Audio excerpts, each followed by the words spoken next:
各位觀眾大家好，我係郭偉成。演技今日又同基哥講講時事話啦。係我哋區議會咧，2025年咧有個工作報告正式公開咗咯。係咁就同以往咧進步咗喎。以往咧只可以親身去民政處咧閱讀嘅，只有 hard copy。今年咧就增加透明化，就喺民政處個網頁咧就可以下載到全港區議員嘅一個工作報告，每位區議員就一份。咁呢個增加透明度嘅舉動咧，同埋便利公眾咧，係值得肯定嘅。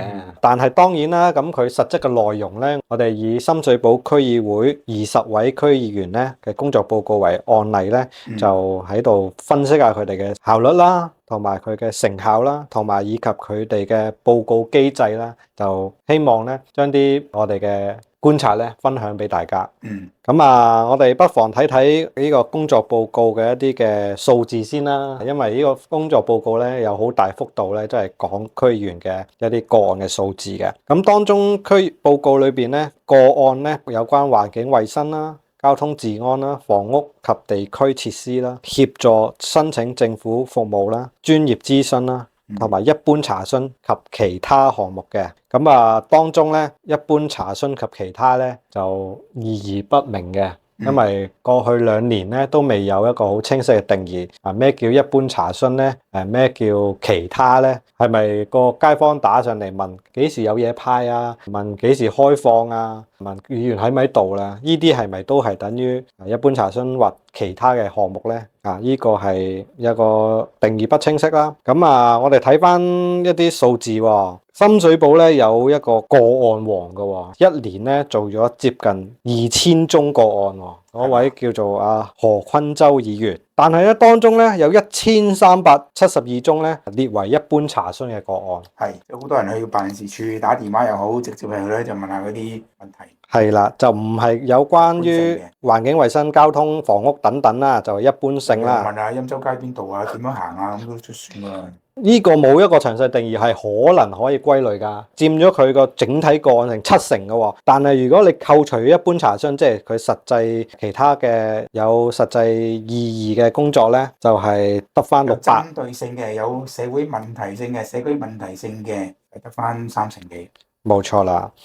而另一位議員陳偉明咧，其他個案咧都佔咗500多宗，佔咗佢嘅個案咧60%以上。個普遍觀察咧就係普遍嘅20位議員咧，一般查詢及其他咧都係偏高嘅，佔佢嘅整體個案嚟講。呢個出現咗有個問題啦，就係當公眾唔知道一般查詢同埋其他嘅意義喺邊度啦，就唔理解個案嘅係做啲咩啦，嘅難度喺邊度啦，亦都好難咧對區議員咧作出一個客觀嘅評價。另外一個更重要嘅咧係好容易咧公眾會覺得呢啲數字有水分。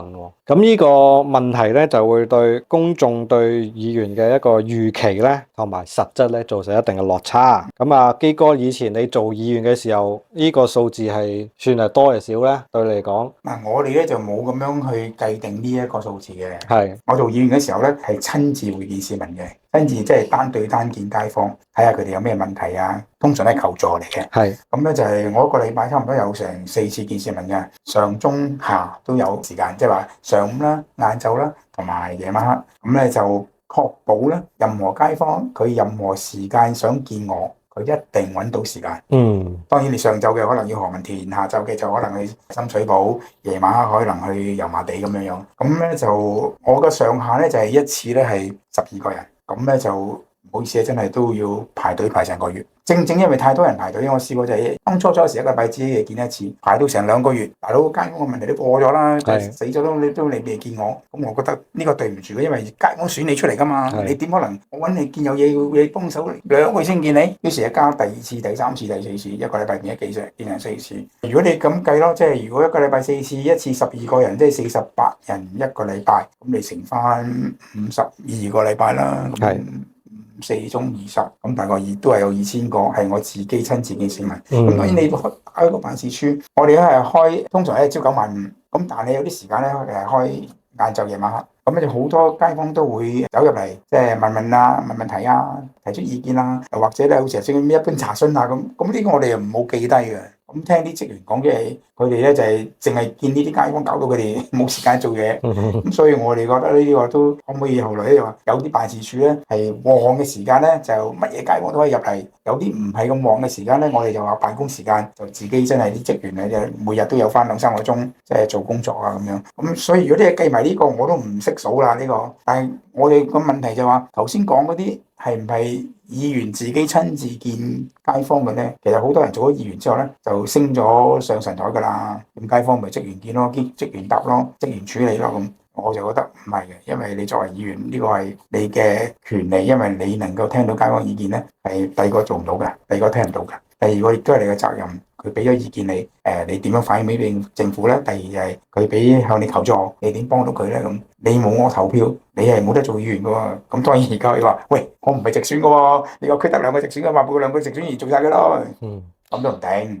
啱啱基哥所講咧就言之有理嘅，因為依家嘅數字咧其實係冇列明咧係議員自己見或者係佢嘅辦事處職員見嘅。咁啊，其實咧好大機會咧個數字咧係包含咗佢職員叫做 drop in 啦，即係叫做聽電話，記低咗啦，咁就當咗一次。可能一般查詢啱啱所講嘅1300次咧，當中唔不乏咧就係佢啲職員啦嚇。咁另外一個觀察咧就係我哋去除咗性質模糊一般查詢及其他嘅類別之後咧，表現最優同埋最差嘅議員咧個案數字相差12倍。咁犀利！表現最佳咧嘅係地區直選嘅議員，叫做林偉文啦，佢處理咗1685宗。咁相比之下咧，排名最低嘅一位議員咧就係梁秉堅議員，佢不是直選議員嚟嘅，佢一年咧就處理咗134個 case。用翻啱啱我講法啦，嗰134個 case 咧都有機會係佢嘅職員去做 job in 嘅，未必係佢親身見嘅。仲有另一個觀察喎，有一個即係令人奇怪嘅地方咧，有2位議員咧係黃俊雄議員同埋羅志超議員咧，佢哋都唔係直選㗎嚇，佢哋咧就係個案數量咧一模一樣喎，同埋各個細項嘅數字咧都出奇地一致喎。係喎。譬如環境衛生咁咪2個都係53喎，咩交通治安2個都17喎，咩房屋地基設施咧又2個都35喎，嗰個協助申請政府服務2個都86喎，專業服務諮詢2個都18喎。出奇地一致，呢個咧當然唔排除咧，呢個真係1/1000嘅機會咧，係佢哋真係一模一樣啦。會唔會佢同一個辦事處咧？譬如2個議員同一個辦事處見咗呢個個案，又係你咪又係我咯。哇！咁呢個就令人好擔心。我唔知佢係咪同一個辦事處啊？即係令人好擔心嘅一件事咧，就係區議員嘅人工資源咧出2份，佢做嘅嘢咧就1份搞掂。呢個係咪資源有效運用咧？咁當然我哋期望係呢2位黃俊雄議員同羅志超議員有個解釋啦，即係話原來佢哋真係出奇地一致，唔係 share 同一份嘅表，唔係叫做互抄功課，咁其實公眾會安心啲嘅。最後一個觀察咧，就係排名高嗰啲議員咧，大多數都係直選議員，即係其實以深水埗區為例啦，直選議員咧就只得4位嘅啫，佢哋都係名列前茅嘅。咁排名靠後嗰啲咧，多數都係委任議員及呢個3會互選嘅議員。呢個就係一個觀察啦。咁另外一個區議會咧重要嘅項目啦，就係啱啱基哥所講嘅議員親身見街坊嘅一個計劃，會見市民計劃咧。呢個係區議會搞嘅。區議會搞嘅。咁數字咧亦都係較低嘅，有議員咧一年最高咧就見咗26位，最差嗰位咧就只係見咗11位。呢個係講緊一年嘅數字喎。呢個接見市民計劃咧係議員親身面對面，而唔係啱啱所講咧嗰啲數字有機會係佢職員見嘅。咁呢個係市民咧同議員直接面對面溝通嘅一個重要途徑啦，對議員掌握呢個民意啦、地區脈搏咧有一個好大嘅幫助嘅。但係呢個數字咧就有啲令人失望嘅。另外係咪一個可能性咧，就係我啲市民真係唔熟呢啲議員，我又唔識呢啲議員，我又唔知啲議員做唔做得嘢，又唔知佢幫唔幫到我手，根本都唔知佢，唔識得去邊度揾佢。過往啲區裏面議員咧，我覺得係過往嘅議員咧比較勤力啊，比較宣傳自己嘅辦事處啊，自己嘅工作啊，大部分咧係直選議員啊。咁直選議員咧就經常咧就係巡下區啊，睇下呢啲問題嗰方面問題，又有見下報啊咁我都知道去揾佢喎。係我又唔記得個名，又唔記得個辦事處喺邊度，我點問啫？甚至咧有啲街坊話呢個議員都唔係我選出嚟嘅，我都唔識佢，因為直選咧就係只有4位，其他大多數咧都係委任以及呢個3會互選嘅。街坊咧係冇經過投票，即係佢唔需要出嚟拉票啦，公眾拉票啦，唔識佢好正常嘅事。另一個角度咧就係，喂，既然街坊唔識你，你係咪應該更加主動喺落區做宣傳，或者係做街站，或者係做一啲流動嘅會客室，去積極地係去幫街坊咧？街坊唔識你唔係借口喎，好似個案數字最差嗰位134個，真係一年裏邊做咗，真係有啲不能接受喎。我哋如果你有讀政治嘅都有講啦，即係權力來源咧，通常係你服務嘅最主要對象，甚至你最主要想向佢交代嘅。咁如果我直選咧，就係市民投我票，我梗係要市民知道識得我啦。第一，唔係佢下次點投我咧；第二，佢一定係要服務佢，佢先知道我做到嘢喎，咁下次投翻我啊。第三咧就係我一定要係宣傳咧，佢知道我個名啊，我辦事處喺邊度啊咁。如果我都唔係市民選出嚟嘅，譬如選委會選出嚟嘅，我係向選委會選委報告咯，負責咯。佢又唔係我啲區喎，咁我唔使向佢哋宣傳啦，反而向啲選委宣傳啊嘛。如果我係委任嘅，倒翻轉頭我就要向民政處交代，向民政處要我做乜，我咪做晒佢啦咁。所以權力來源係好影響嗰個佢嘅議員嘅主動性同埋積極性同埋落力嘅。咁所以咧就係咁噶啦。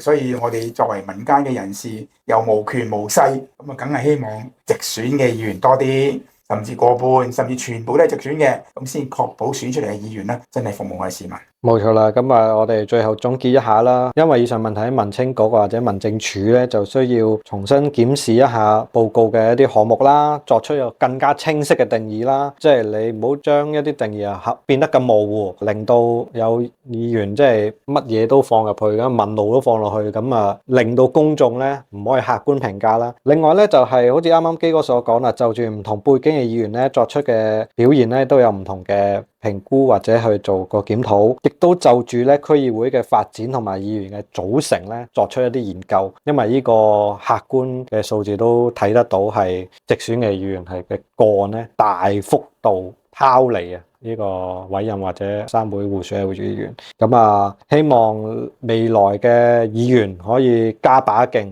做到政府期望嘅目的，亦都更加重要嘅係做到公眾希望區議員做到嘅職責，服務到我哋嘅廣大市民。我就會覺得制度不改，現狀不改。